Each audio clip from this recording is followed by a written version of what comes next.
பலரின் பாவத்தை சுமந்தார், கொடியோருக்காக பரிந்து பேசினார். இது ஆண்டவர் வழங்கும் அருள்வாக்கு. இறைவனுக்கு நன்றி. திருப்பாடல் 31.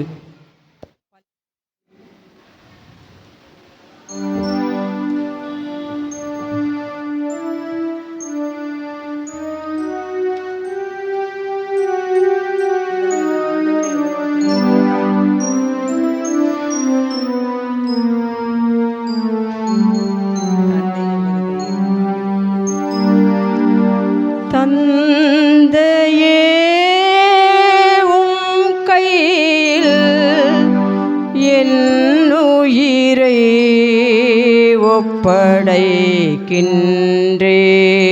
பாடுவோம்.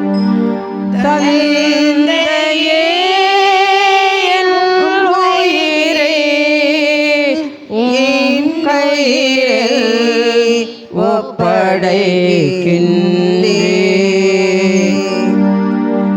ஆண்டவரே, உம்மிடம் நான் அடைக்கலம் புகுந்துள்ளேன்.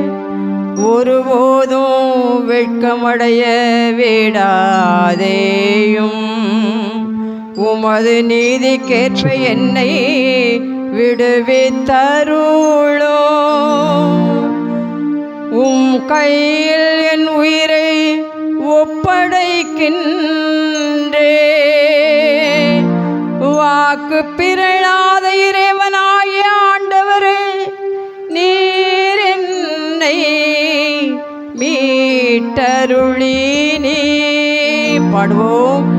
தந்தையே, உம் கையில் என் உயிரை ஒப்படைக்கின்றேன். மீண்டும் பாடுவோம்.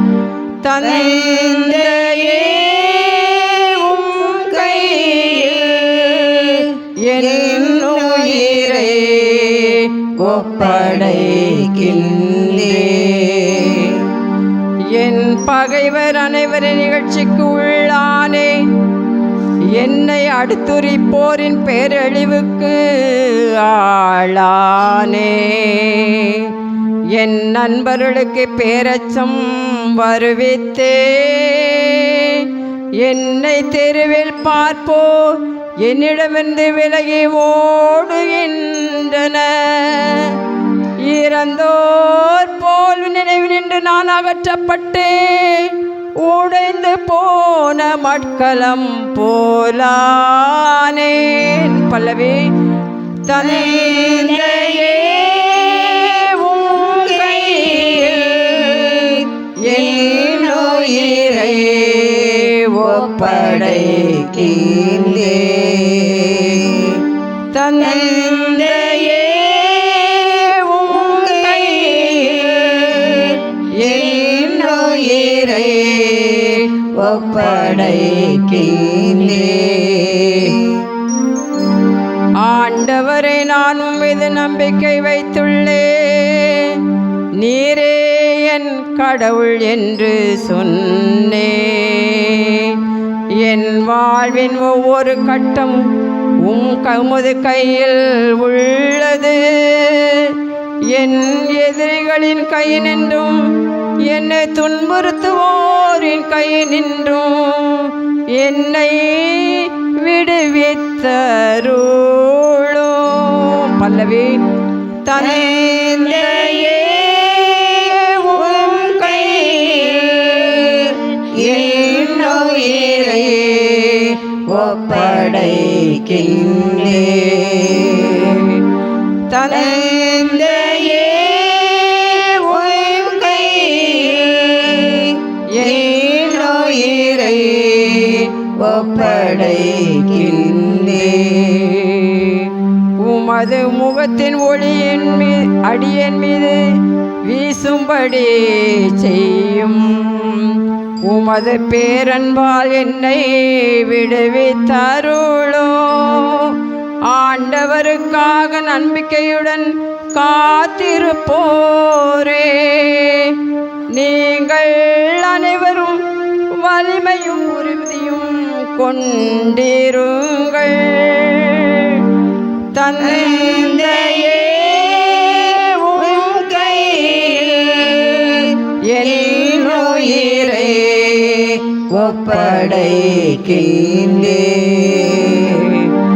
தந்தையே உம் கையில் என் உயிரை ஒப்படைக்கின்றேன்.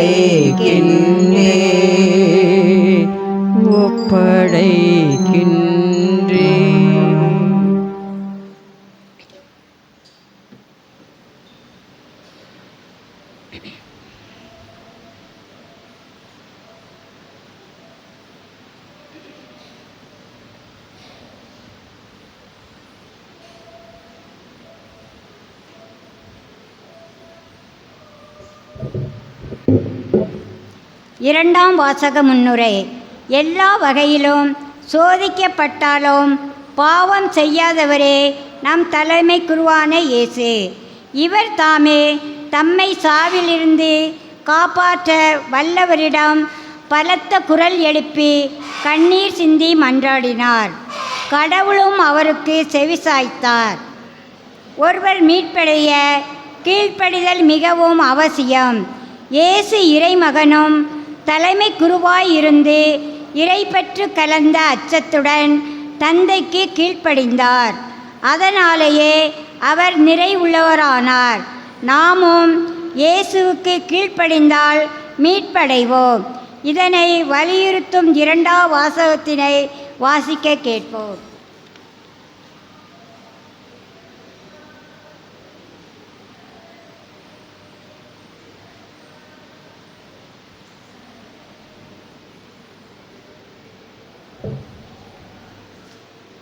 இரண்டாம் வாசகம். கீழ்ப்படிதலை கற்றுக்கொண்டார். தமக்கு கீழ்ப்படிவோர் அனைவருக்கும் என்றென்று மீட்படைய காரணமானார். கீழ்ப்படிதலை கற்றுக்கொண்டார். தமக்கு கீழ்ப்படிவோர் அனைவருக்கும் என்றென்றும் மீட்படைய காரணமானார். எபிரேயருக்கு எழுதப்பட்ட திருமுகத்திலிருந்து வாசகம். அதிகாரம் 4 இறை வார்த்தைகள் 14 முதல் 16, அதிகாரம் 5 7 முதல் 9. வானங்களை கடந்து சென்ற இறைமகனாகிய இயேசுவை நாம் தனிப்பெரும் தலைமை குருவாக கொண்டுள்ளதால் நாம் அறிக்கையிடுவதை விடாது பற்றி கொள்வோமாக. ஏனெனில் நம் தலைமை குரு நம்முடைய வலுவின்மையை கண்டு இரக்கம் காட்ட இயலாதவர் அல்ல, மாறாக எல்லா வகையிலும் நம்மை போல சோதிக்கப்பட்டவர், எனினும் பாவம் செய்யாதவர்.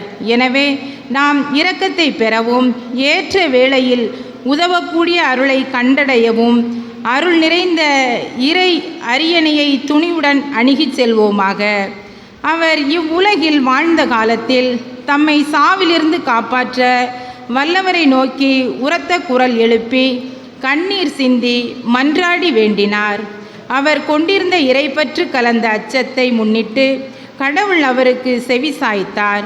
அவர் இறைமகனாய் இருந்தும் துன்பங்கள் வழியே கீழ்ப்படிதலை கற்றுக்கொண்டார். அவர் நிறைவுள்ளவராகி தமக்கு கீழ்ப்படிவோர் அனைவரும் என்றென்றும் மீட்படைய காரணமானார். இது ஆண்டவர் வழங்கும் அருள்வாக்கு. இறைவனுக்கு நன்றி. கிறிஸ்து சாவை ஏற்கும் அளவிற்கு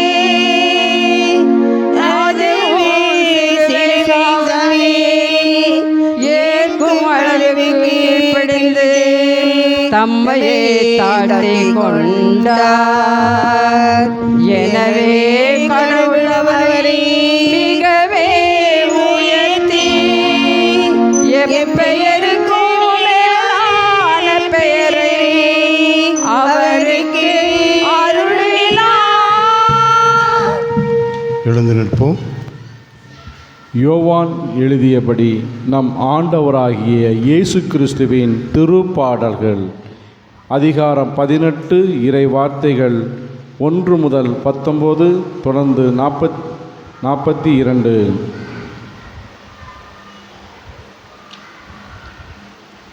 இயேசு தம் சீடர்களோடு கெதரோன் என்னும் நீரோடையை கடந்து சென்றார். அங்கே ஒரு தோட்டம் இருந்தது. தம் சீடர்களோடு இயேசு அதில் நுழைந்தார். அவரை காட்டி கொடுத்த யூதாசுக்கு அந்த இடம் தெரியும். ஏனெனில் இயேசுவும் அவருடைய சீடர்களும் அடிக்கடி அங்கு கூடுவர். படைப்பிரிவினரையும் தலைமை குருக்களும் பரிசேயரும் அனுப்பிய காவலர்களையும் கூட்டிக் கொண்டு யூதாசு விளக்குகளோடும் பந்தங்களோடும் படைகளோடும் அங்கே வந்தான். தமக்கு நிகழப்போகிற அனைத்தையும் இயேசு அறிந்து அவர்கள் முன் சென்று, யாரை தேடுகிறீர்கள் என்று கேட்டார். அவர்கள் மறுமொழியாக, நாசரேத்து இயேசுவை தேடுகிறோம் என்றார்கள். இயேசு, நான் தான் என்றார். அவரை காட்டிக் கொடுத்த யூதாசும் அவர்களோடு நின்று கொண்டிருந்தான். நான் தான் என்று இயேசு அவர்களிடம் சொன்னதும் அவர்கள் பின்வாங்கி தரையில் விழுந்தார்கள். யாரை தேடுகிறீர்கள் என்று இயேசு மீண்டும் அவர்களிடம் கேட்டார். அவர்கள், நாசரேத்து இயேசுவை தேடுகிறோம் என்றார்கள். இயேசு அவர்களை பார்த்து, நான் தான் என்று உங்களிடம் சொன்னேனே, நீங்கள் என்னை தேடுகிறீர்கள் என்றால் இவர்களை போக விடுங்கள் என்றார். நீர் என்னிடம் ஒப்படைத்தவர்கள் எவரையும் நான் இழந்துவிடவில்லை என்று அவரே கூறியிருந்தது இவ்வாறு நிறைவேறியது. சீமோன் பேதுருவிடம் ஒரு வாள் இருந்தது. அவர் அதை உருவி தலைமை குருவின் பணியாளரை தாக்கி அவரது வலக்காதை வெட்டினார். அப்பணியாளர் பெயர் மால்கு. இயேசு பேதுருவிடம், வாளை உறையில் போடு. தந்தை எனக்கு அளித்த துன்பக் கிண்ணத்திலிருந்து நான் குடிக்காமல் இருப்பேனோ என்றார். படை பிரிவினரும் ஆயிரத்தவர் தலைவரும் யூதர்களின் காவலர்களும் இயேசுவை பிடித்து கட்டி முதலில் அவரை அண்ணாவிடம் கொண்டு சென்றார்கள். ஏனெனில் அந்த ஆண்டில் தலைமை குருவாய் இருந்த கயாபாவுக்கு அவர் மாமனார். இந்த கயாபாதான் ஒரு மனிதன் மட்டும் மக்களுக்காக இறப்பது நல்லது என்று யூதர்களுக்கு ஆலோசனை கூறியவர். சீமோன் பேதுருவும் மற்றொரு சீடரும் இயேசுவை பின்தொடர்ந்து வந்தனர். அந்த சீடர் தலைமை குருவுக்கு அறிமுகமானவர். ஆகவே இயேசுவுடன் தலைமை குருவின் மாளிகை முற்றத்தில் நுழைந்தார். பேதுரு வெளியில் வாயிலருகே நின்று கொண்டிருந்தார். அப்போது தலைமை குருவுக்கு அறிமுகமாயிருந்த அந்த சீடர் வெளியே வந்து வாயில் காவலரிடம் சொல்லி பேதுருவை உள்ளே கூட்டிச் சென்றார். வாயில் காவல் செய்த பணிப்பெண் பேதுருவிடம், நீயும் இம்மனிதனுடைய சீடருள் ஒருவன்தானே என்று கேட்டார். பேதுரு, இல்லை என்றார். அப்போது குளிராய் இருந்ததால் பணியாளர்களும் காவலர்களும் கரியினால் தீமூட்டி அங்கே நின்று குளிர்காய்ந்து கொண்டிருந்தார்கள். பேதுருவும் சென்று அவர்களோடு நின்று குளிர்காய்ந்து கொண்டிருந்தார். தலைமை குரு இயேசுவின் சீடர்களை பற்றியும் அவருடைய போதனைகளை பற்றியும் அவரிடம் கேட்டார். இயேசு அவர்களை பார்த்து, நான் உலகறிய வெளிப்படையாக பேசினேன். யூதர் அனைவரும் கூடி வரும் தொழுகை கூடங்களிலும் கோவிலிலும் தான் எப்போதும் கற்பித்து வந்தேன். நான் மறைவாக எதையும் பேசியதில்லை. ஏன் என்னிடம் கேட்கிறீர்? நான் பேசியதை கேட்டுக்கொண்டிருந்தவர்களிடம் கேட்டு பாரும். நான் என்ன சொன்னேன் என அவர்களுக்கு தெரியுமே என்றார். அவர் இப்படி சொன்னதால் அங்கு நின்று கொண்டிருந்த காவலர்கள் ஒருவர், தலைமை குருவுக்கு இப்படியா பதில் கூறுகிறாய் என்று சொல்லி இயேசுவின் கன்னத்தில் அறைந்தார். இயேசு அவரிடம், நான் தவறாக பேசியிருந்தால் தவறு என்னவென காட்டும். சரியாக பேசியிருந்தால் ஏன் என்னை அடிக்கிறீர் என்று கேட்டார். அதன்பின் அண்ணா அவரை கட்டப்பட்ட நிலையில் தலைமை குரு கயபாவிடம் அனுப்பினார். சீமோன் பேதுரு அங்கு நின்று குளிர்காய்ந்து கொண்டிருந்தார். அப்போது அங்கிருந்தவர்கள் அவரிடம், நீயும் அவனுடைய சீடர்களுள் ஒருவன்தானே என்று கேட்டனர். அவர், இல்லை என்று மறுதலித்தார். தலைமை குருவின் பணியாளர்கள் ஒருவர், நான் உன்னை தோட்டத்தில் அவரோடு பார்க்கவில்லையா என்று கேட்டார். பேதுருவால் காது வெட்டப்பட்டவருக்கு இவர் உறவினர். பேதுரு மீண்டும் மறுதலித்தார். உடனே சேவல் கூயிற்று. அதன்பின் அவர்கள் கயபாவிடமிருந்து ஆளுநர் மாளிகைக்கு இயேசுவை கொண்டு சென்றார்கள். அப்பொழுது விடியற்காலம். பாஸ்கா உணவை உண்ணும் முன் தீட்டுப்படாமல் இருக்க ஆளுநர் மாளிகையில் அவர்கள் நுழையவில்லை. எனவே பிலாத்து வெளியே அவர்களிடம் வந்து, நீங்கள் இந்த ஆளுக்கு எதிராக கூறும் குற்றச்சாட்டு என்ன என்று கேட்டார். அதற்கு அவர்கள், இவன் குற்றம் செய்யாதிருந்தால் இவனை நாங்கள் உம்மிடம் ஒப்புவித்திருக்க மாட்டோம் என்றார்கள். பிலாத்து அவர்களிடம், நீங்கள் இவனை கொண்டு போய் உங்கள் சட்டப்படி இவனுக்கு தீர்ப்பு வழங்குங்கள் என்றார். யூதர் அவர்களிடம், சட்டப்படி நாங்கள் யாருக்கும் மரண தண்டனை விதிக்க முடியாது என்றார்கள். இவ்வாறு தாம் எப்படிப்பட்ட சாவுக்கு உட்பட போகிறோம் என்பதை குறிப்பிட்டு இயேசு கூறியிருந்ததை நிறைவேற்ற செய்தார்கள். பிலாத்து மீண்டும் ஆளுநர் மாளிகைக்கு சென்று இயேசுவை கூப்பிட்டு அவரிடம், நீ யூதரின் அரசனா என்று கேட்டான். இயேசு மறுமொழியாக, நீராக இதை கேட்கிறீரா? அல்லது மற்றவர்கள் என்னை பற்றி உம்மிடம் சொன்னதை வைத்து கேட்கிறீரா என்று கேட்டார். அதற்கு பிலாத்து, நான் ஒரு யூதனா என்ன? உன் இனத்தவரும் தலைமை குருக்களும் தானே உன்னை என்னிடம் ஒப்புவித்தார்கள். நீ என்ன செய்தாய் என்று கேட்டான். இயேசு மறுமொழியாக, எனது ஆட்சி இவ்வுலக ஆட்சி போன்றது அல்ல. அது இவ்வுலக ஆட்சி போன்றதாய் இருந்திருந்தால் நான் யூதர்களிடம் காட்டிக் கொடுக்கப்படாதவாறு என் காவலர்கள் போராடியிருப்பார்கள். ஆனால் என் ஆட்சி இவ்வுலக ஆட்சி போன்றது அல்ல என்றார். பிலாத்து அவரிடம், அப்படியானால் நீ அரசன்தானோ என்று கேட்டான். அதற்கு இயேசு, அரசன் என்று நீர் சொல்கிறீர். உண்மையை எடுத்துரைப்பதே என் பணி. இதற்காகவே நான் பிறந்தேன், இதற்காகவே உலகிற்கு வந்தேன். உண்மையை சார்ந்தவர் அனைவரும் என் குரலுக்கு செவி சாய்க்கின்றனர் என்றார். பிலாத்து அவரிடம், உண்மையா? அது என்ன என்று கேட்டார்.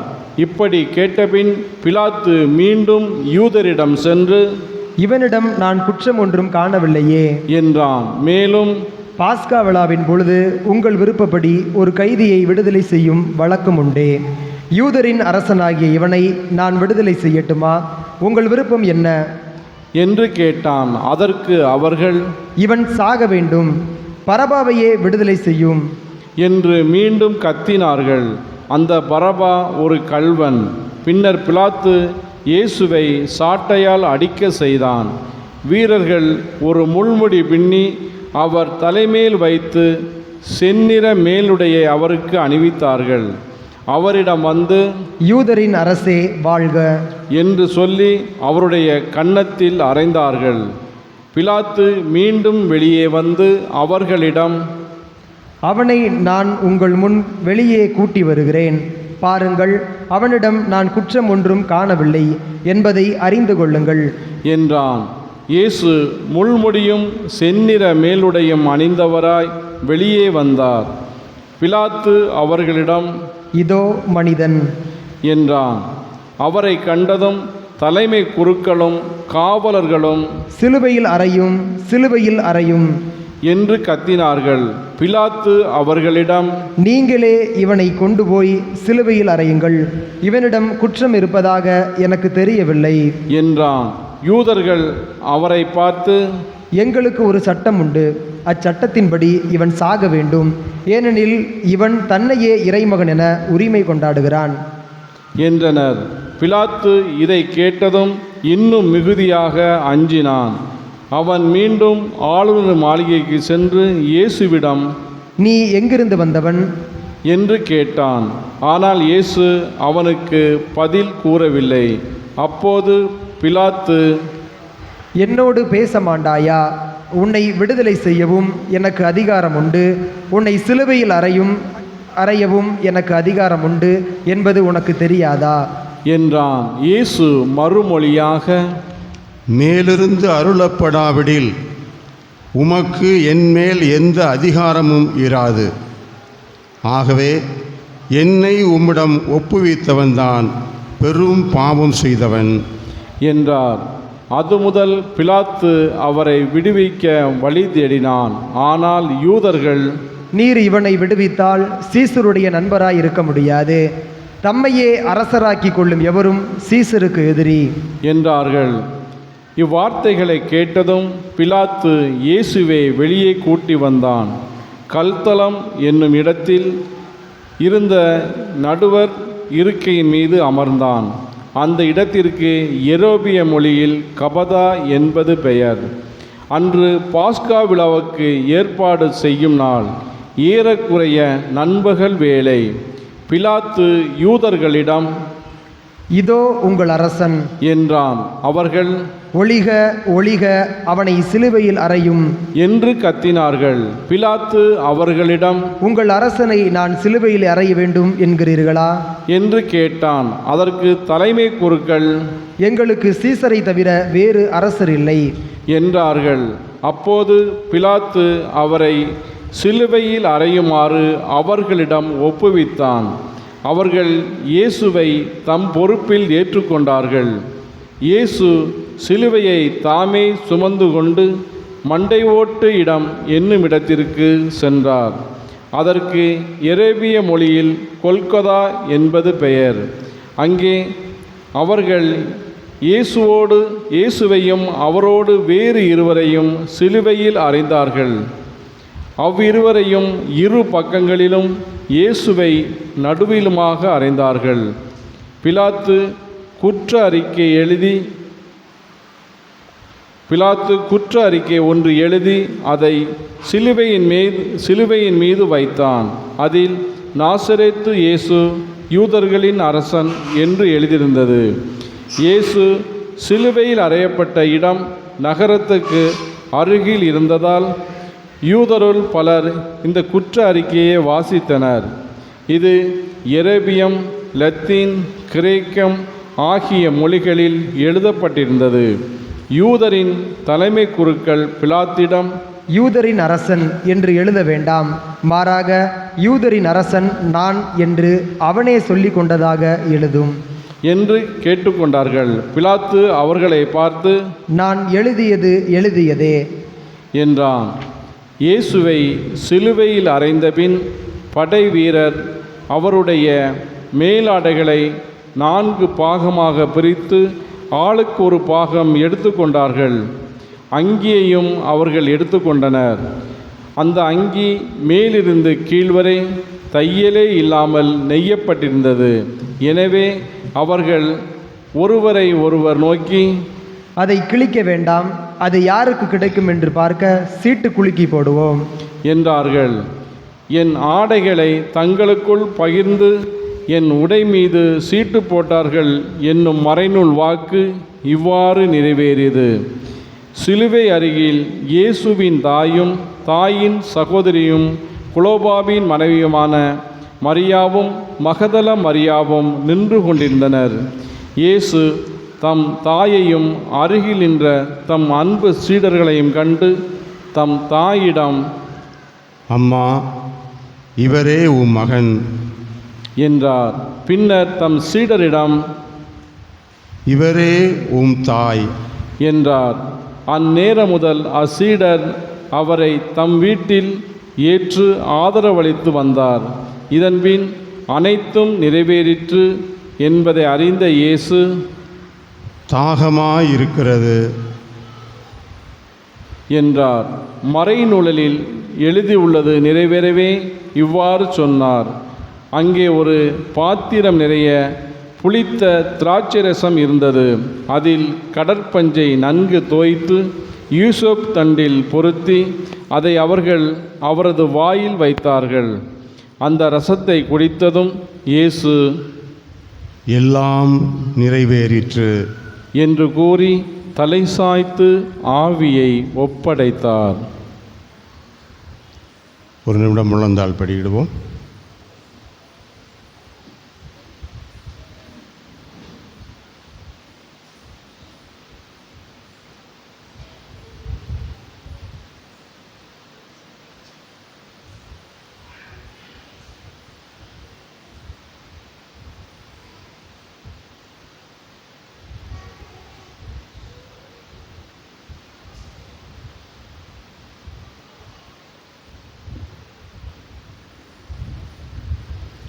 அன்று பாஸ்கா விழாவுக்கு ஏற்பாடு செய்யும் நாள்.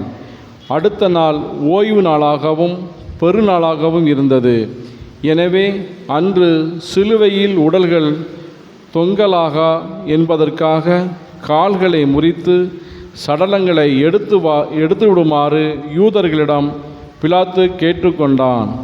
ஆகவே படை வீரர் வந்து இயேசுவோடு சிலுவையில் அறையப்பட்டிருந்த ஒருவருடைய கால்களை முதலில் முறித்தார்கள்.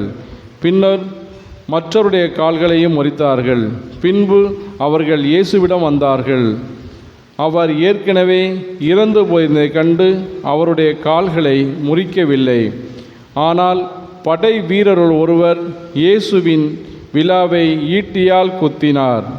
உடனே இரத்தமும் தண்ணீரும் வடிந்தன. இதை நேரில் கண்டவரே இதற்கு சாட்சி. அவரது சான்று உண்மையானதே. அவர் உண்மையே கூறுகிறார் என்பது அவருக்கு தெரியும். நீங்களும் நம்ப வேண்டும் என்பதற்காகவே அவர் இதை கூறுகிறார். என் எலும்பும் முறிபடாது என்னும் மறைநூல் வாக்கு இவ்வாறு நிறைவேறியது. மேலும் தாங்கள் ஊடுருவ குத்தியவரை உற்று நோக்குவார்கள் என்றும் மறைநூல் கூறியது. அரிமத்தேயா ஊரைச் சேர்ந்த யோசேப்பு என்பவர் இயேசுவின் சீடர்கள் ஒருவர். யூதருக்கு அஞ்சியதால் தம் சீடர் என்று வெளிப்படையாக காட்டிக்கொள்ளாதவர். அவர் இயேசுவின் உடலை எடுத்து கொண்டு போக பிலாத்திடம் அனுமதி கேட்டார். பிலாத்தும் அனுமதி கொடுத்தான். யோசேப்பு வந்து இயேசுவின் சடலத்தை எடுத்து கொண்டு போனார். முன்பு ஒருமுறை இரவில் இயேசுவிடம் வந்த நிக்கதேம் என்பவரும் அங்கு வந்து சேர்ந்தார். அவர் வெள்ளை போளமும் சந்தனத்தூளும் கலந்த ஏறக்குறைய 30 கிலோகிராம் கொண்டு வந்தார். அவர் இயேசுவின் உடலை எடுத்து யூத அடக்க முறைப்படி நறுமணப் பொருள்களுடன் துணியால் சுற்றி கட்டினார்கள். அவர் சிலுவையில் அறையப்பட்டிருந்த இடத்தில் ஒரு தோட்டம் இருந்தது. அங்கே புதிய கல்லறை ஒன்று இருந்தது. அதில் அதுவரை யாரும் அடக்கம் செய்யப்படவில்லை. அன்று பாஸ்கா விழாவுக்கு ஆயத்த நாளாக இருந்ததாலும் அக்கல்லறை அருகில் இருந்ததாலும் அவர்கள் இயேசுவை அதில் அடக்கம் செய்தார்கள். இது இயேசு கிறிஸ்துவின் வாழ்வு தரும் நற்செய்தி. அமர்ந்து கொள்வோம்.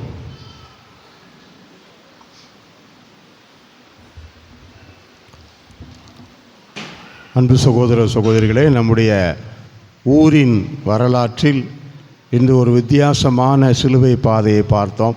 வழக்கமாக படங்களை பார்த்து நாம் சிலுவை பாதையை தியானித்து வந்திருக்கிறோம்.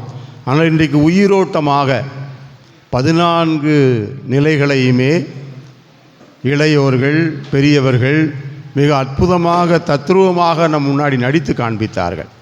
முதல் நிலையிலிருந்து கடைசி நிலை வரைக்கும் அவர்களுடைய நடிப்பு உண்மையான அந்த கதாபாத்திரங்களாகவே மாறி, கல்லறைனா கல்லறையிலே உள்ள கொண்டு வச்சுட்டாங்க, சிலுவைனா சிலுவையிலே தொங்க விட்டார்கள். அவ்வளவு அற்புதமான நிறைய பேருடைய உள்ளத்தை உருக்கக்கூடிய அளவில் அந்த சிலுவை பாதை நிகழ்வுகளும் அவர்களுடைய நடிப்பும் இருந்தது. அத்தனை பேருக்கும் நம்முடைய பாராட்டுக்களை, நம்முடைய வாழ்த்துக்களை தெரிவித்துக் கொள்கிறோம். வழக்கமாக இளையோர் என்று சொன்னால் அவர்கள் வேடிக்கையாக இருப்பார்கள் என்று சொன்னார்கள். ஆனால் இவ்வளவு இந்த இளையோர் இளம்பெண்கள் சிலுவை பாதையை தத்துரமாக நடித்திருக்கிறார்கள். அதில் ஈடுபட்ட இளையோர் இளம்பெண்கள் படிக்கிறவங்க நல்லா படிக்கணும், வேலைக்கு போகிறவங்களுக்கு வேலை வாங்கணும், ஏன்னா இயேசுவா நடித்தவருக்கு சீக்கிரம் வேலை கிடைக்கணும்னு சொல்லியிருக்கிறாங்க. அவர்கள் இந்த சிலுவை பாதையை சிறப்பாக செய்ததால் ஆண்டவர் அவர்களை ஆசீர்வதிப்பார்களா. அன்பார்ந்தவர்களே, 1 தீமோத்தேயு 3ஆம் அதிகாரத்தில் 15, 16 2 வசனங்கள் யாராவது எடுத்தீங்கன்னா வாசிங்க. 1 தீமோத்தேயு 3, 15, 16.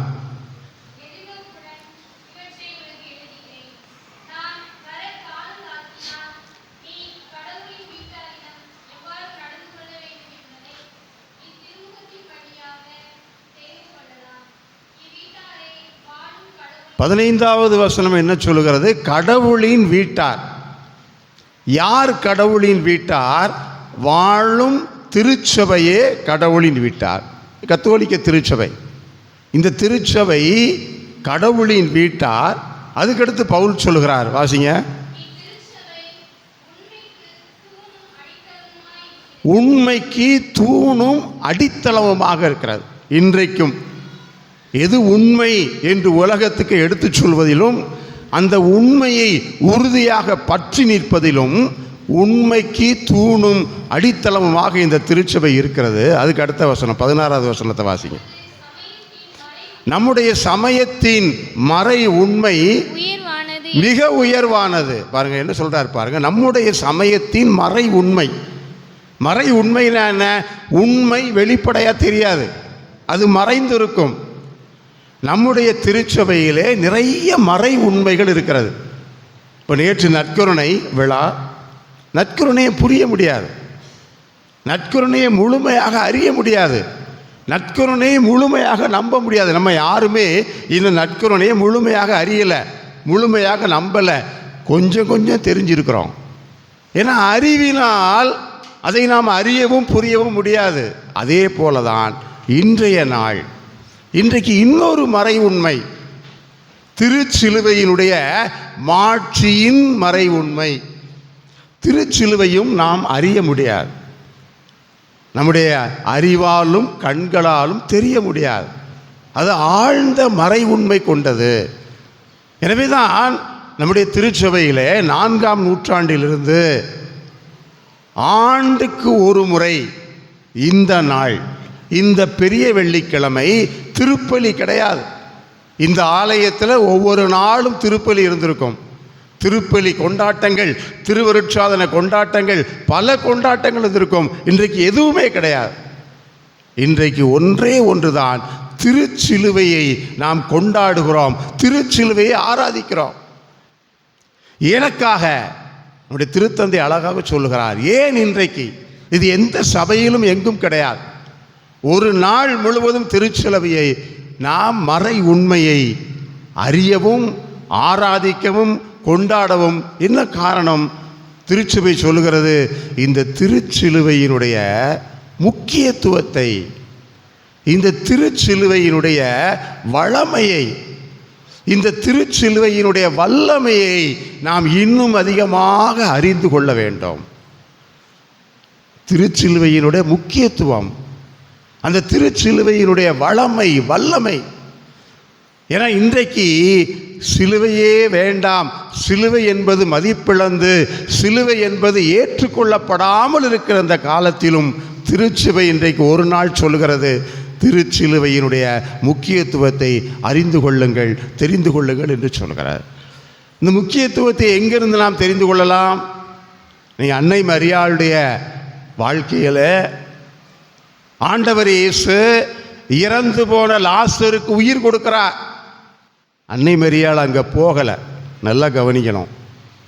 அன்னை மரியாள் அங்கே போகவும் இல்லை, அங்கே போய் இதோ என் மகன் இறந்து போன லாசருக்கு உயிர் கொடுத்தாரே என்று பெருமையெல்லாம் பாராட்டலை. ஆண்டவர் இயேசு கடல் மீது நடந்தாரே, மாதா அங்கே போகலை. என் மகன் கடல் மீது நடந்தான் என்று அவரை பற்றி பெருமையாக சொல்லவில்லை. இன்னும் சொல்லப்போனா ஆயிரக்கணக்கான பேருக்கு இயேசு உணவு கொடுத்தார். இதெல்லாம் அந்த காலத்திலும் இந்த காலத்திலும் அற்புதங்கள், அதிசயங்கள். ஆயிரக்கணக்கான பேர் உணவு உண்டாலும் கூட மாதா அங்கே போய் என் மகன்தான் உணவு கொடுத்தார், வெறும் 5 அப்பத்தை வைத்து 2 மீனை வைத்து ஆயிரக்கணக்கானவருக்கு உயிர் கொடுத்தார்னு மாதா சொல்லவும் இல்லை, போகவும் இல்லை, பெருமை பாராட்டவும் இல்லை. ஆனால் அந்த தாய் எங்கே நின்றாள்? கல்வாரியிலே ஆண்டவர் இயேசுவின் சிலுவை பக்கத்தில் நீங்காமல் உறுதியாக நின்றார். அவர் நின்றது மட்டுமல்ல, கலாத்தியர் 6வது அதிகாரம் 14வது வசனத்தில் அன்னை மரியாள் என்ன சொன்னார்? பவுல் எழுதியிருக்கிறார். அன்னை மரியாள் இயேசுவின் கல்வாரி சிலுவை பக்கத்தில் நின்று கொண்டு அன்னை மரியாளுடைய வார்த்தை வாசிக்க, கலாத்தியர் 6:14. நானோ ஆண்டவர் இயேசு கிறிஸ்துவின் சிலுவையில் அன்றி வேறு எதிலும் பெருமை பாராட்ட மாட்டேன். இவ்வளோ அற்புதமான விஷயம் பாருங்க. அன்னை மரியாள் இயேசு இறந்து போன லாசரை உயிர்ப்பித்த போது அதை பெருமையாக சொல்லவில்லை. ஆயிரக்கணக்கான பேருக்கு உணவு கொடுத்த போது என் மகன் இயேசு கிறிஸ்துவை பற்றி பெருமைப்படுகிறேன் சொல்லல. ஆனால் அன்னை மரியாள் இயேசுவின் கல்வாரிக்கு பக்கத்தில் போய் நின்றுட்டு சொன்னாங்க, நானோ ஆண்டவர் இயேசு கிறிஸ்துவின் சிலுவையில் அன்றி வேறு எதிலும் பெருமை பாராட்ட மாட்டேன். அப்ப என்ன அர்த்தம்? இறந்து போனவர் உயிரோடு வந்ததை விட, கடல் மீது நடந்ததை விட, அற்புதமாக மக்களுக்கு உணவு கொடுத்ததை விட அற்புதத்திலும் பெரிய அற்புதம் ஆண்டவர் இயேசு கிறிஸ்துவின் சிலுவை. இந்த சிலுவைதான் எனக்கு பெருமை. அன்னை மரியாள்கிட்ட இருந்து சிலுவையின் முக்கியத்துவத்தை நாம் அறிந்து கொள்கிறோம். பாருங்கள், இந்த சிலுவை இயேசு கிறிஸ்துவின் சிலுவை. ஏன்னா இன்னைக்கு ரெண்டு காரியம் நடக்குது. நீங்கள் பல சபைகளில் பாருங்க, சிலுவை இருக்குது, ஆனால் இதில் இயேசு இல்லை. ஒரு சிலுவையை பெயிண்டில் வரைஞ்சி வச்சுருப்பாங்க, இல்லை வெறும் மரத்தில் ஒரு சிலுவையை மட்டும் செஞ்சு வச்சுருப்பாங்க. அது இயேசுவின் சிலுவை கிடையாது. பரபாஸ் சிலுவையும் அப்படித்தான் இருக்கும், கல்வனுடைய சிலுவையும் அப்படித்தான் இருக்கும். வெறும் சிலுவை மட்டும் பயனற்றது.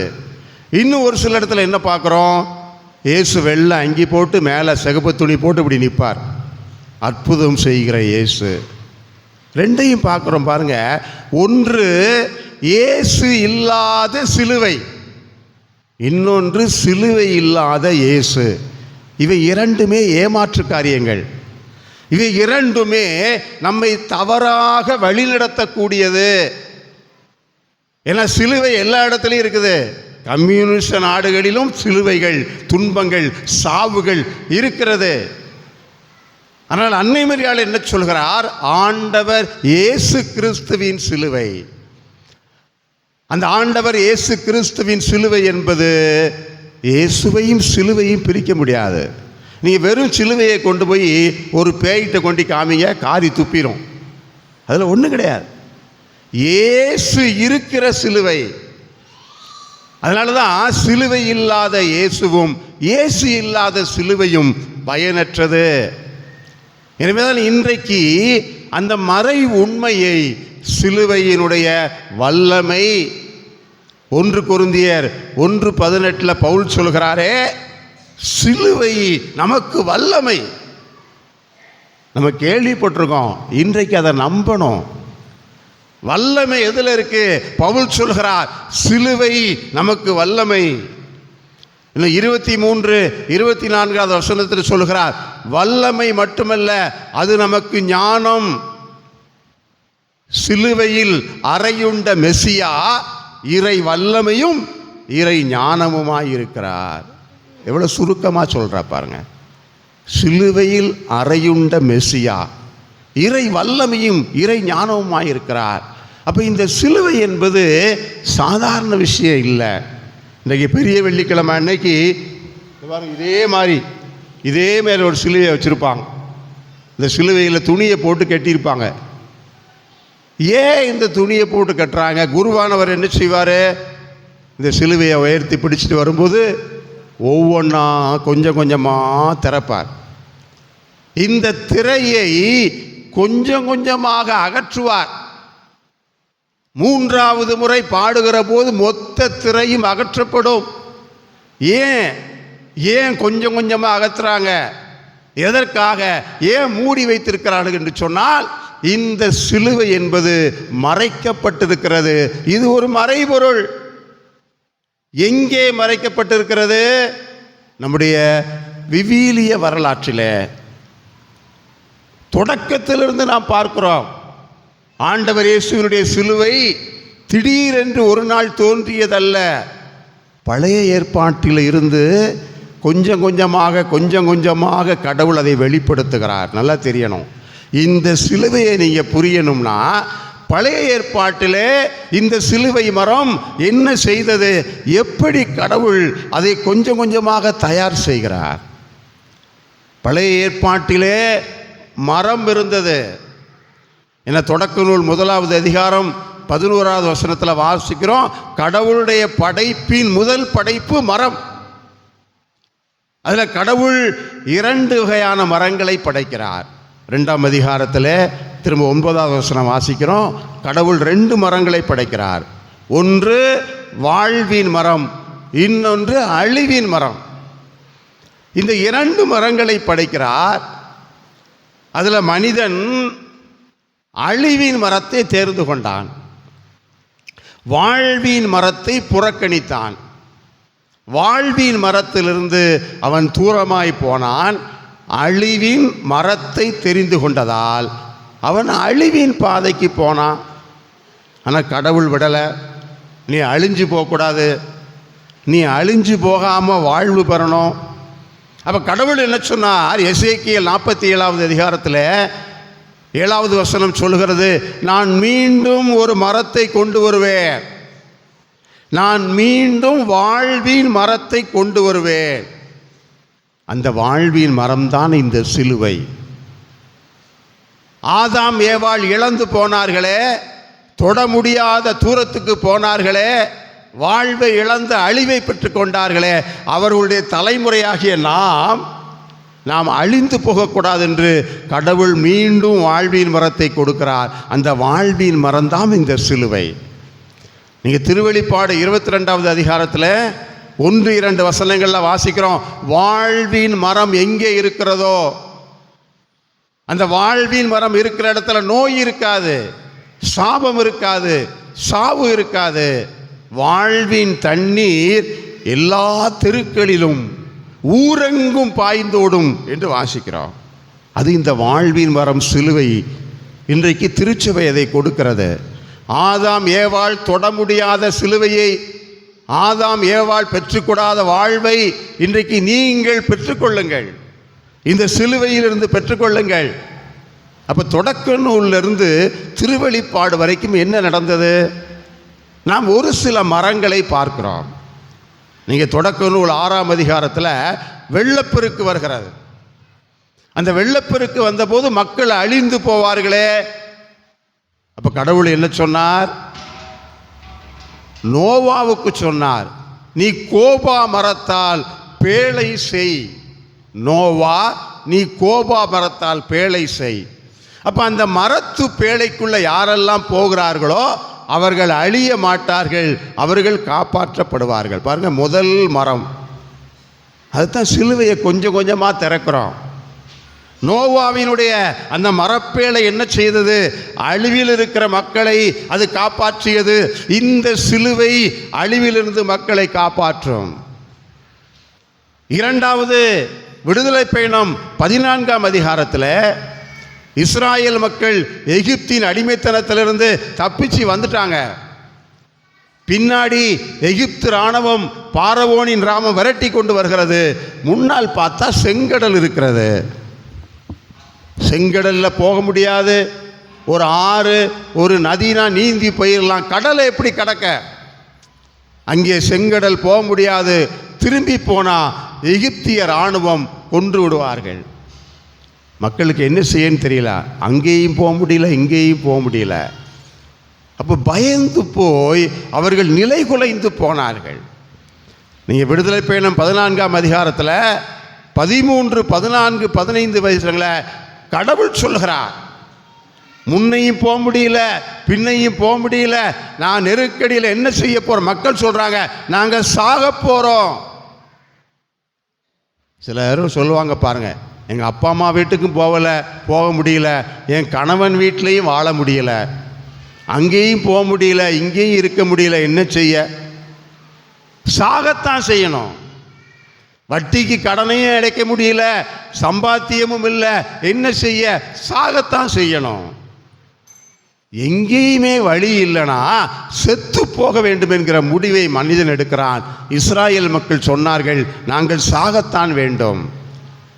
அப்பதான் கடவுள் சொல்கிறார், அந்த 13, 14வது வசனத்தில் வாசிக்கிறோம், அஞ்சாதீர்கள், அஞ்சாதீர்கள், உங்களை சாகடிப்பதற்காகவா நான் படைத்தேன்?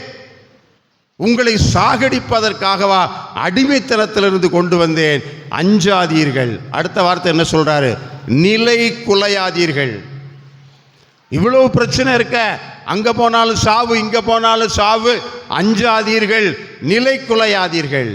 அதுக்கு அடுத்த வசனம் சொல்கிறார், ஆண்டவர் உங்களுக்கு வல்லமையான காரியங்களை செய்வார், அவரே உங்களுக்காக போரிடுவார். எந்த கடவுள் இப்படி சொல்லுவாங்க பார்? கடவுள் உங்கள் சார்பாக போரிடுவார். ஏன் சாக போறோம்னு சொல்றீங்க? கடவுள் உங்களுக்காக போரிடுவார். அப்ப மோசேயை பார்த்து சொன்னார் கடவுள், மோசே உன் கையில் இருக்கிற அந்த மரத்தை, அந்த மரக்கோலை நீ கடலை பார்த்து நீட்டு, கடல் இரண்டாக பிரியும், மக்களுக்கு வழி கிடைக்கும் என்று சொன்னார்.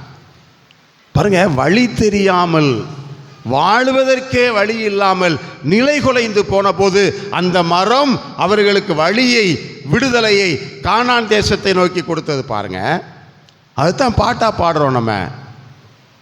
செங்கடல் நம்மை சூழ்ந்து கொண்டாலும் சிலுவையின் நிழலுண்டு, பாடிடுவோம் துதித்திடுவோம், பாதைகள் கிடைத்துவிடும். செங்கடல் நம்மை சூழ்ந்து வந்தாலும் கூட இந்த மரத்தின் நிழல், அந்த சிலுவை நமக்கு பாதை கிடைத்தது. அப்போ செங்கடலை பிளந்ததை நீங்கள் புரியலைன்னா சிலுவையை புரிய முடியாது. இஸ்ராயேல் மக்கள் நடந்து வராங்க, 15வது வசனத்தில் வாசிக்கிறோம், குடிக்கிறதுக்கு தண்ணி இல்லை. ஒரு இடத்துக்கு வராங்க, அந்த இடத்துல கசப்பான தண்ணி. திரும்பியும் கடவுள்கிட்ட புலம்புறாங்க, நாங்கள் சாகவாச்சு, இந்த கசப்பான தண்ணியை குடிச்சிட்டு நாங்கள் செத்து போகவா இங்கே வந்தோம். பாருங்க, வாயில் அடிக்கடி செத்து போகணும் செத்து போகணும் செத்து போகணும் வரும். ஒன்று மற்றவங்கள பார்த்து செத்து போகணும்னு சொல்கிறோம், இல்லை நான் செத்து போகணும்னு சொல்கிறோம். எத்தனை தடவை அந்த வார்த்தையை சொல்கிறோம்? யார் சொல்லுவா?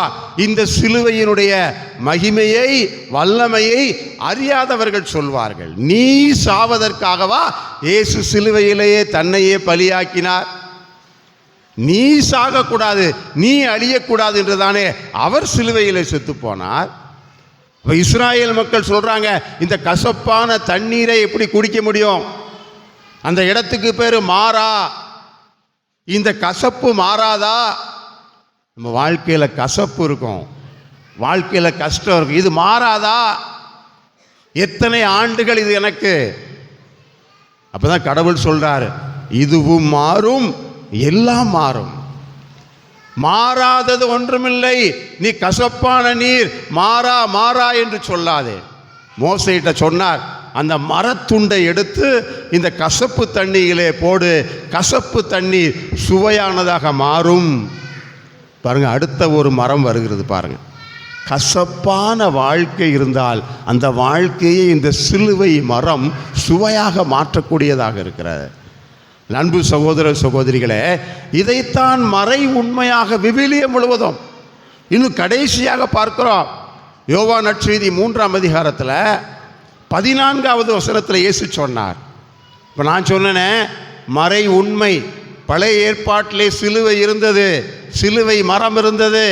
அது இயேசுவின் வாழ்விலே சிலுவை மரமாக, மாட்சியின் மரமாக நிறைவடைந்தது சொன்னேன். இப்போ இயேசு சொல்றாரு, யோவான் 3:14 வாசிங்க.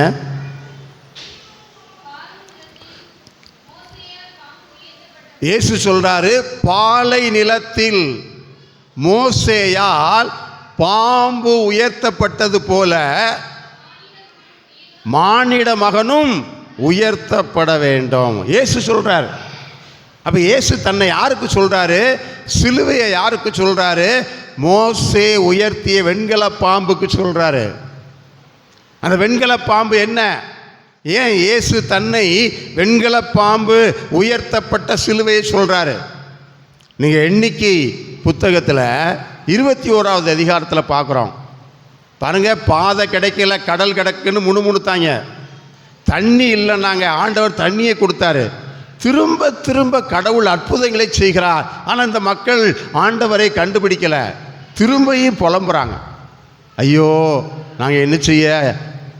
ஆண்டவரை பார்த்து முணுமுணுக்காங்க. அப்போ என்ன செய்கிறது? கொள்ளிவாய் பாம்பு அவர்களை கடிக்கிறது. கொள்ளிவாய் பாம்பு கடிக்க கடிக்க எல்லாரும் செத்து போகிறாங்க.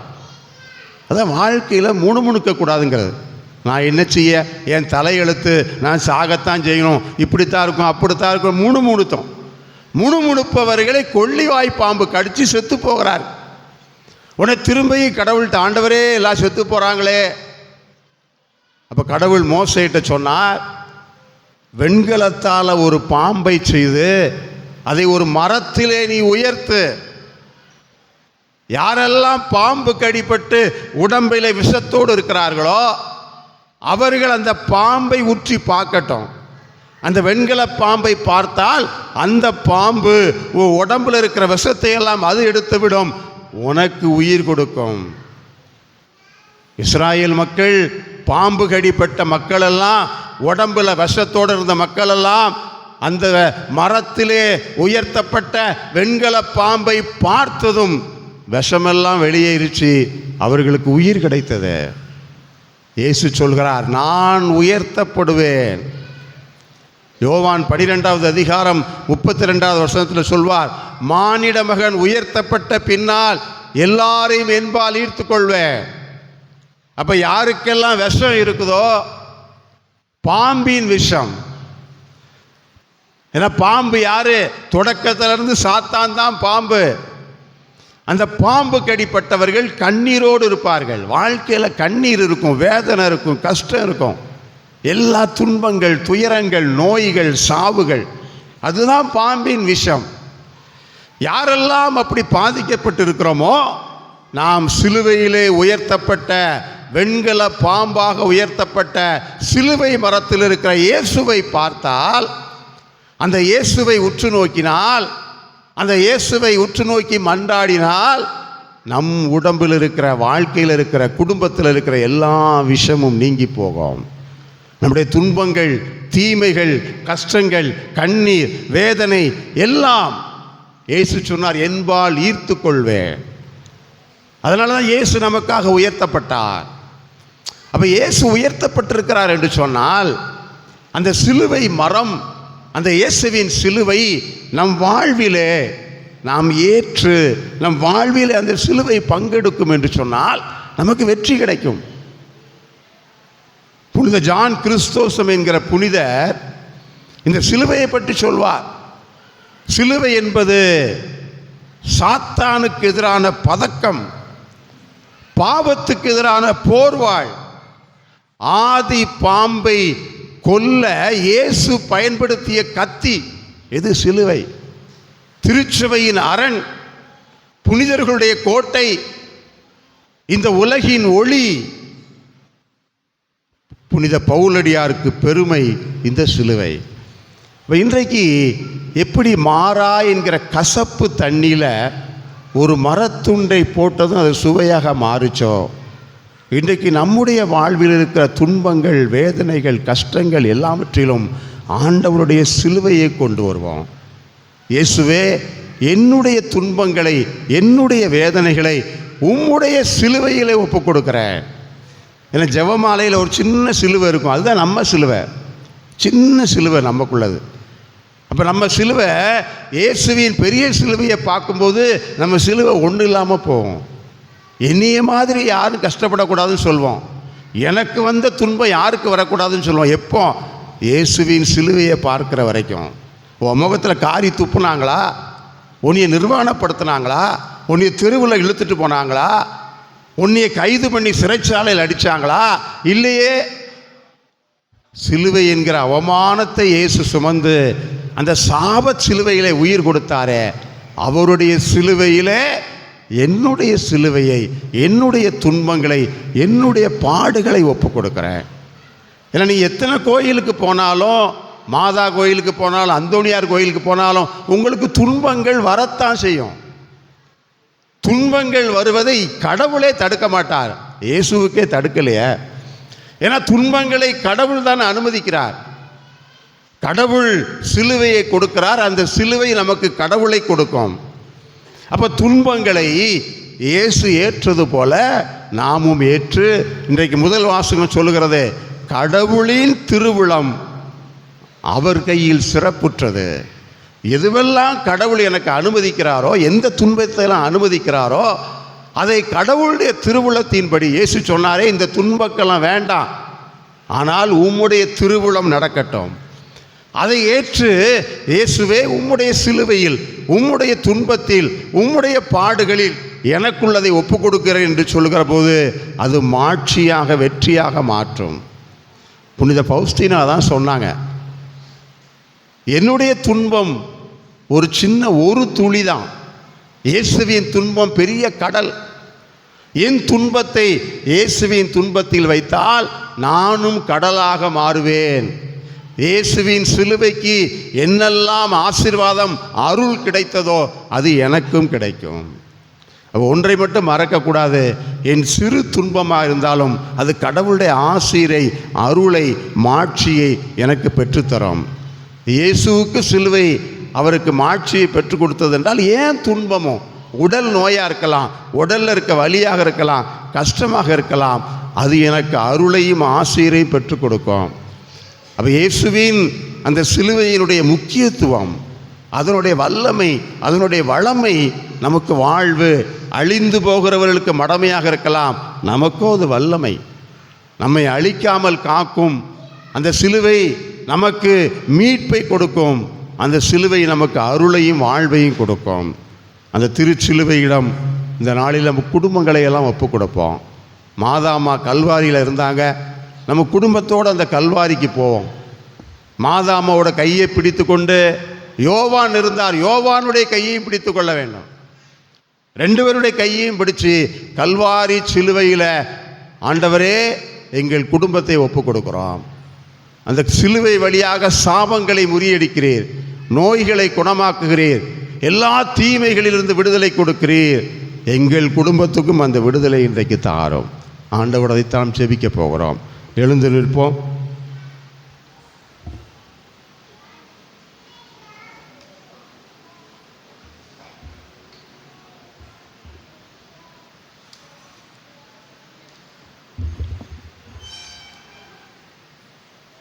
அன்பு சகோதர சகோதரிகளே, ஆண்டவருடைய திருச்சிலுவையில் ஒன்று கூடியிருக்கிற நாம் இந்த நாளிலே நம்முடைய எல்லா மன்றாட்டுக்களையும் ஆண்டவரிடம் எடுத்து சொல்லி நாம் மன்றாட போகிறோம். ஆண்டவருடைய மன்றாட்டை கேட்குமாறு நம்பிக்கையோடு நாம் இந்த வேளையில் செபிப்போம். முதலாவதாக நம்முடைய புனித திரு அவைக்காக நாம் சிறப்பாக ஆண்டவரிடம் மன்றாடுவோம். என்றுமுள்ள எல்லாமல்ல இறைவா, கிறிஸ்துவில் உமது ஆட்சியை மக்களினங்களுக்கெல்லாம் வெளிப்படுத்தினீர். உம்முடைய இரக்கத்தின் செயல்களை நீர் பாதுகாப்பதால் உலகெங்கும் பரவியிருக்கும் உடைய திரு அவை உறுதியான நம்பிக்கையோடு உமது பேரை அறிக்கையிடுவது நிலைத்திருக்க செய்வீராக. எங்கள் ஆண்டவராகிய கிறிஸ்து வழியாக உம்மை மன்றாடுகிறோம். நம்முடைய திருத்தந்தை பிரான்சிஸ் அவர்களுக்காக நாம் மன்றாடுவோம். என்றுமுள்ள எல்லாமல்ல இறைவா, உமது திட்டப்படியே அனைத்தும் அமைக்கப்பட்டுள்ளன. அதனால் உம்முடைய அதிகாரத்தால் ஆளப்படும் கிறிஸ்துவ மக்களாகிய எங்கள் வேண்டலை பரிவிரக்கத்துடன் கண்ணோக்கி அருளும். திருத்தந்தையின் தலைமையின் கீழ் நாங்கள் நம்பிக்கையில் வளரும்படியாக அவரை பரிவுடன் காத்தருள்வீராக. எங்கள் ஆண்டவராகிய கிறிஸ்து வழியாக உம்மை மன்றாடுகிறோம். நம்முடைய திருச்சபையிலே பல்வேறு நிலையில் இருக்கக்கூடிய திருநிலை பணியாளர்கள், நம்பிக்கையாளர்கள், இறை மக்கள் எல்லாருக்காகவும் நாம் ஆண்டவரிடம் மன்றாடுவோம். என்றென்றும் உள்ள எல்லாமல்ல இறைவா, உம்முடைய ஆவியாரால் திரு அவை முழுவதும் அர்ச்சிக்கப்பட்டு ஆளப்படுகின்றது. உம்முடைய திருநிலை பணியாளர்கள் அனைவருக்காக நாங்கள் செய்ய வேண்டலை கேட்டருளும். அதனால் எல்லா இறை மக்களும் உமது அருள் கொடையால் உமக்கு உண்மையோடு ஊழியம் புரிவார்களாக. எங்கள் ஆண்டவராகிய கிறிஸ்து வழியாக உம்மை மன்றாடுகின்றோம்.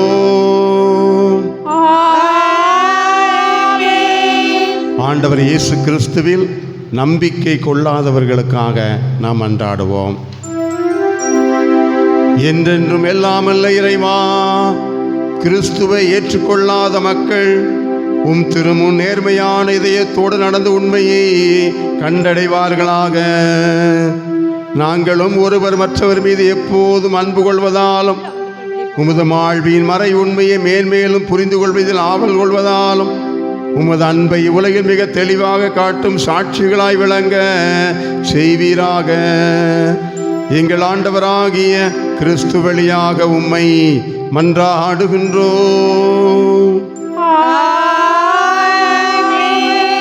எல்லா நாடுகளையும் கண்டங்களையும் ஆளக்கூடிய எல்லா ஆட்சியாளர்களுக்காக ஆண்டவரிடம் மன்றாடுவோம். எல்லாமல்ல இறைவா, மனிதரின் இதயங்களும் அவர்களின் உரிமைகளும் உம் கையில் உள்ளன. உலகெங்கும் மக்களின் வளமான வாழ்வும் அமைதியின் உறுதிப்பாடும் சமய உரிமையும் உமது கொடையால் நிலைபெறுமாறு எங்களை ஆள்வோரை கனிவுடன் கண்ணோக்குவீராக. எங்கள் ஆண்டவராகிய கிறிஸ்து வழியாக உம்மை மன்றாடுகின்றோம். உலகம் முழுவதும் பிணிகள் நீங்கி பஞ்சம் ஒழியவும், சிறைகள் திறக்கப்படும், வழிப்போக்கர்கள் பாதுகாப்பு பெறவும், பயணம் செய்வோர் நலமாக வீடு திரும்பவும், நோயுற்றோர் நலம் பெறவும், இறக்கின்றவர்கள் மீட்பு பெறவும் ஆண்டவரை நோக்கி மன்றாடுவோம். எல்லாமல்ல இறைவா, துயருவோருக்கு ஆறுதலும் வருந்துவோருக்கு திடனும் நீரே. எத்தகைய துன்ப வேளையில் உம்மை நோக்கி குவியளப்போர் வேண்டல்கள் உம் திருமுன் வருவனவாக. அதனால் தங்கள் தேவைகளில் நீர் இரக்கத்தோடு துணை புரிவதைக் கண்டவர்கள் எல்லாரும் மகிழ்வார்களாக. எங்கள் ஆண்டவராகிய கிறிஸ்து வழியாக உம்மை மன்றாடுகின்றோம்.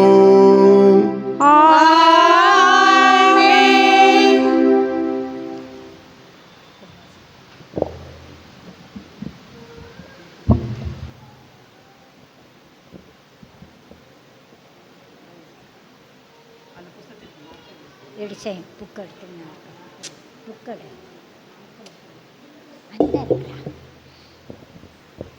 பைபிளை எடுத்து இங்கே வை. அந்த இதில்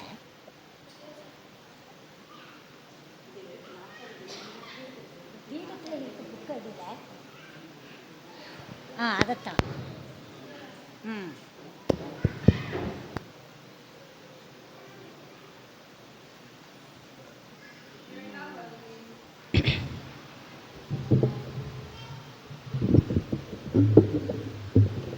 இரண்டாம் பகுதி திருச்சிலுவை ஆராதனை.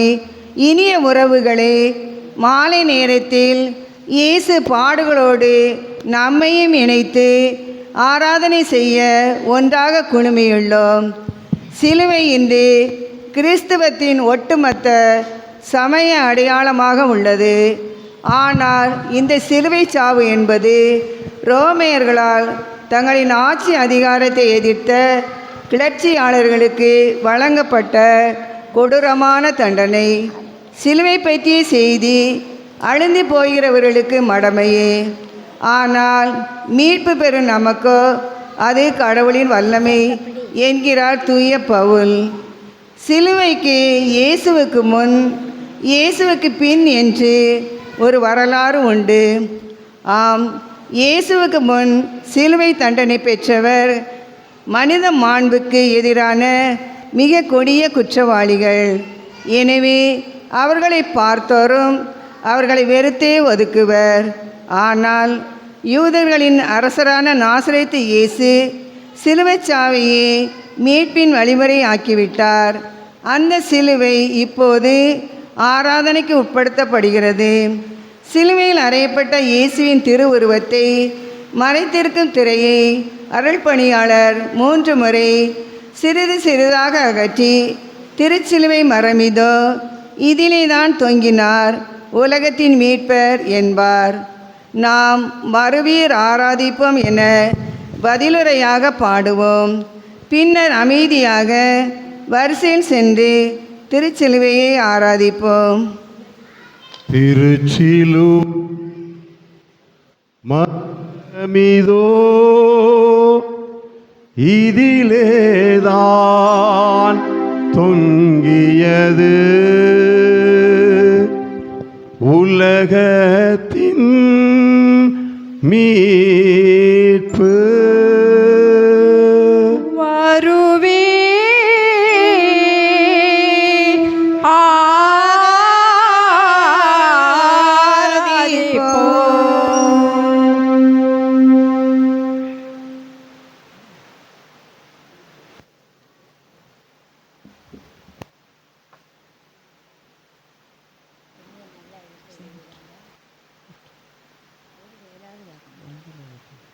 திருச்சிலுவை மரமிதோ இதிலேதான் தொங்கியது உலகத்தின் மீட்பு.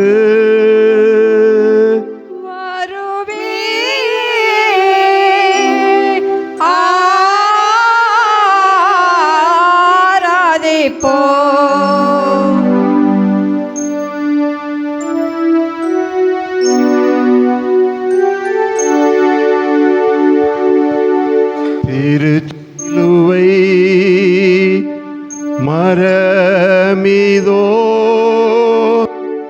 இதிலேதான் தொங்கியது உலகத்தின் மீட்பு.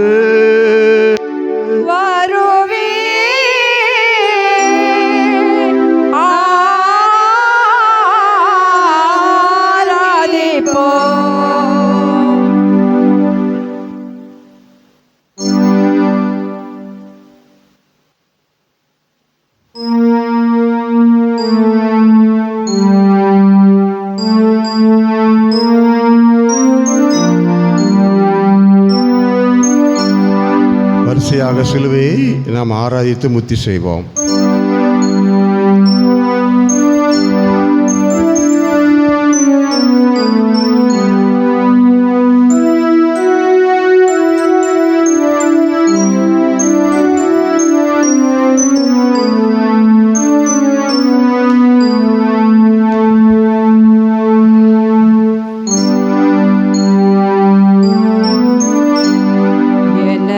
ஜனமே, நான் உனக்கு என்ன தீங்கு செய்தேன் சொல்.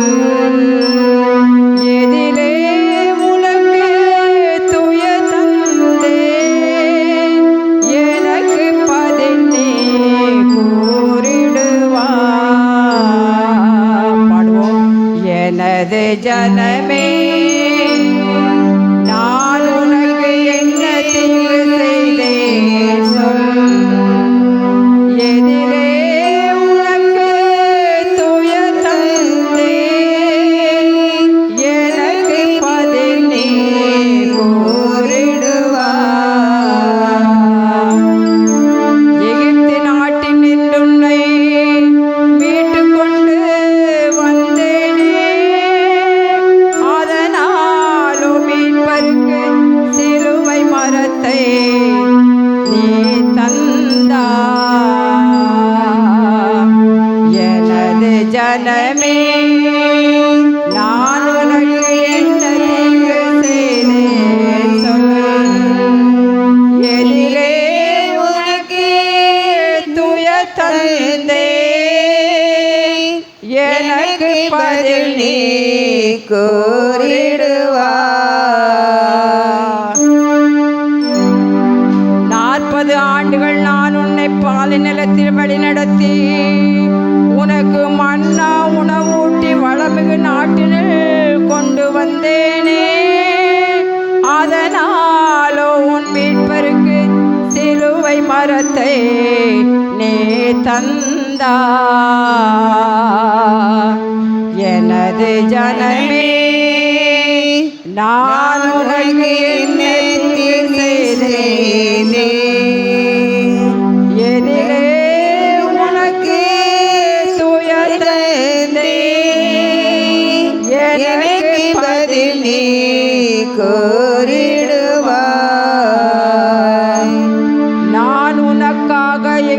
புத்திரரை அவர் தம் தலைச்சல் பிள்ளைகளை எகிப்தில் நின்றுன்னை விடுவித்தேன். நீயோ என்னை தலைமையாம் குருக்களிடத்தில் கையளித்தார். எனது ஜனமே, நான் உனக்கு என்ன தீங்கு செய்தேன் சொல். எதிரே உனக்கு துயர்ந்தேன், எனக்கு பதில் நீ கோரிடுவாய். நானோ உனக்கு முன்பாக உலகை திறந்து வழி செய்தே. நீயோ எனது விழாவை ஓர் ஈட்டினாலே திறந்தாயே. எனது ஜனமே, நான் உனக்கு என்ன தீங்கு செய்தேன் சொல். எதிரே உனக்கு துயர்ந்தேன்,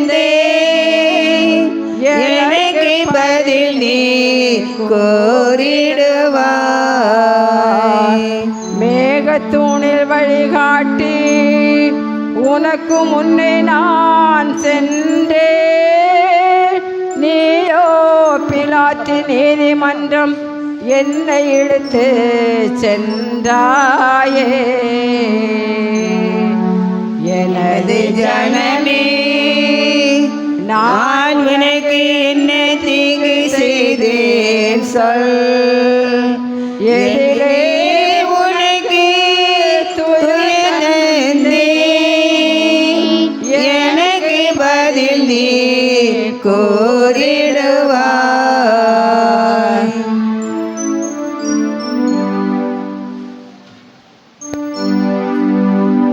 பாலை நிலத்தில் மன்னாவா நானே உன்னை உண்பித்தே. நீயோ என்னை கன்னத்தில் அடித்து கசையால் வதைத்தாயே. எனது ஜனமே, நான் உனக்கு என்ன தீங்கு செய்தேன் சொல். எதிரே உனக்கு துயர்ந்தேன், எனக்கு பதில் நீ கோரிடுவாய். இனிய நீரை பாறை நின்று உனக்கு குடிக்க நான் தந்தே. நீயோ பிச்சி காலியும் எனக்கு குடிக்க தந்தாயே. எனது ஜனமே, நான் உனக்கு என்ன தீங்கு செய்தேன் சொல். எதிரே உனக்கு துயர் தந்தேன், எனக்கு பதில் நீ கோரிடுவாய்.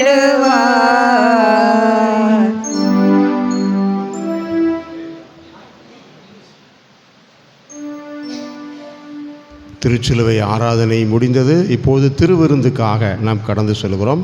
எழுந்து நிற்போம்.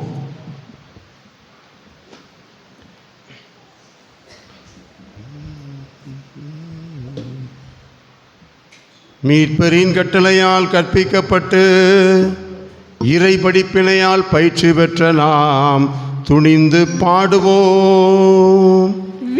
விண்ணுலகில் இருக்கிற எங்கள் தந்தையே,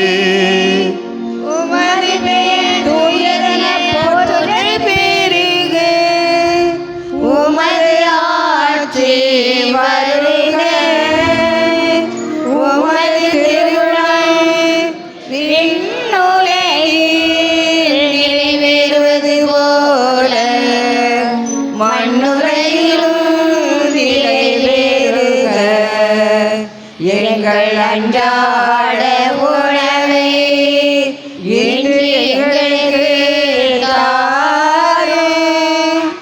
எங்களுக்கு எதிராக குற்றம் செய்வோரை நாங்கள் மன்னிப்பது போல எங்கள் குற்றங்களை மன்னியும். எங்களை சோதனையில் விழவிடாதேயும் தீமையிலிருந்து எங்களை விடுவித்தருளும். ஆண்டவரே, தீமை அனைத்திலும் இருந்து எங்களை விடுவித்து எங்கள் வாழ்நாளில் அமைதியை கனிவோடு அருள உம்மை மன்றாடுகிறோம். உமது இரக்கத்தின் உதவியால் நாங்கள் பாவத்திலிருந்து எப்போதும் விடுதலை பெற்று யாதொரு கலக்கமுமின்றி நலமாய் வாழ்வோமாக. நாங்கள் எதிர்நோக்கி இருக்கும் பேரின்பத்துக்காகவும் எம் மீட்பராக இயேசு கிறிஸ்துவின் வருகைக்காகவும் காத்திருக்கின்றோம். ஆஜியும் வல்லமையும் மாட்சியும் என்றென்றும் உமதே. உழந்தால் படியிடுவோம். ஆண்டவரே இயேசு கிறிஸ்துவே,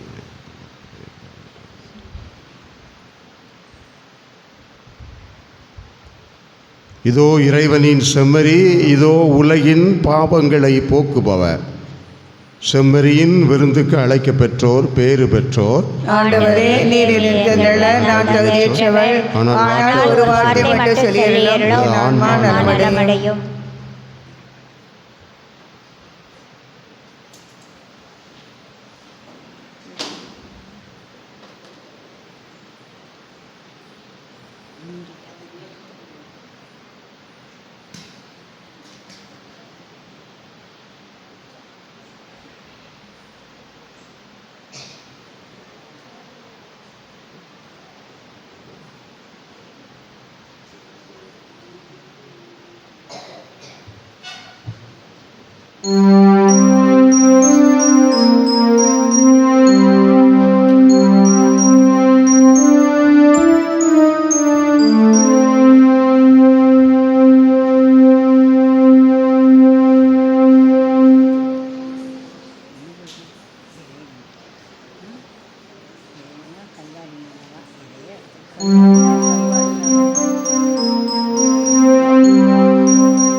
நெஞ்சுக்குள்ளே வந்தாலும் கருணையோ தஞ்சம் வந்த தெய்வீக மழைதோ நெஞ்சுக்குள்ளே வந்தாலும் கருணையோ தஞ்சம் வந்த தெய்வீக மழைதோ வானவர் அருந்தும் விருந்திரு மணவாசல் தேடி இறங்குது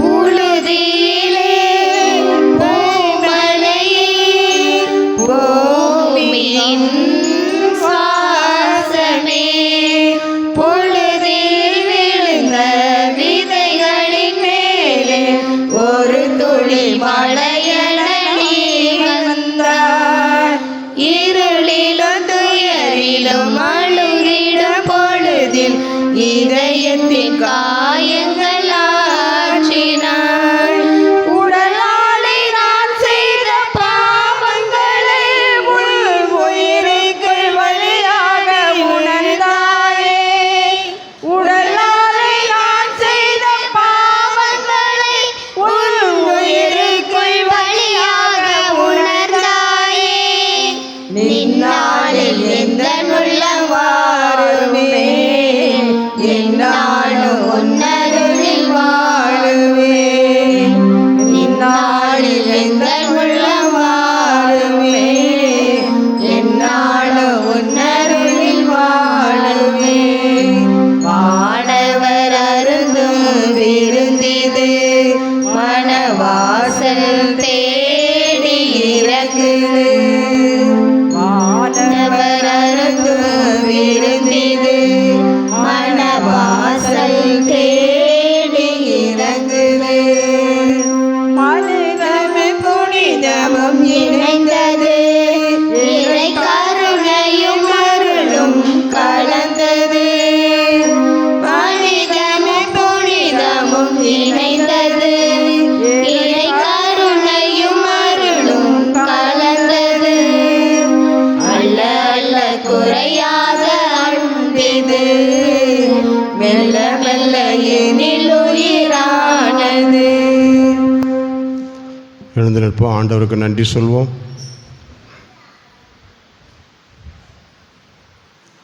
மன்றாடுவோமாக. என்றென்றும் உள்ள எல்லாம் அல்ல இறைவா, உம்முடைய கிறிஸ்துவின் பாடுகளினாலும் புனித இறப்பினாலும் உயிர்ப்பினாலும் எங்களை மீட்டருளினீ. உமது இரக்கத்தால் நீராற்றிய மீட்பு செயல்களை நிலைத்திருக்கச் செய்துள்ளோம். இவ்வாறு மறைபொருளில் பங்கேற்பதன் வழியாக முடிவில்லா இறைப்பற்றோடு வாழ்வோமாக. எங்கள் ஆண்டவராகிய கிறிஸ்து வழியாக உம்மை மன்றாடுகின்றோம். ஆண்டவர் உங்களோடு இருப்பாராக.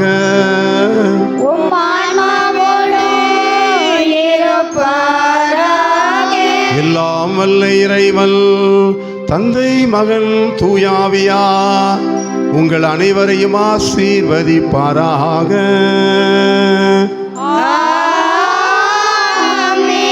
ஆண்டவரை போற்றுவோமாக. இறைவனுக்கு நன்றி.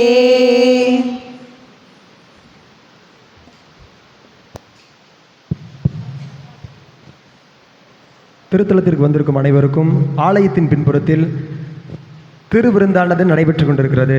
அனைவரும் பங்கேற்குமாறு கேட்டுக்கொள்ளப்படுகிறீர்கள். திருத்தலத்திற்கு வந்திருக்கும் அனைவருக்கும் ஆலயத்தின் பின்புறத்தில் அசனமானது நடைபெற்று கொண்டிருக்கிறது. அனைவரும் கண்டிப்பாக பங்கேற்குமாறு கேட்டுக்கொள்ளப்படுகிறீர்கள்.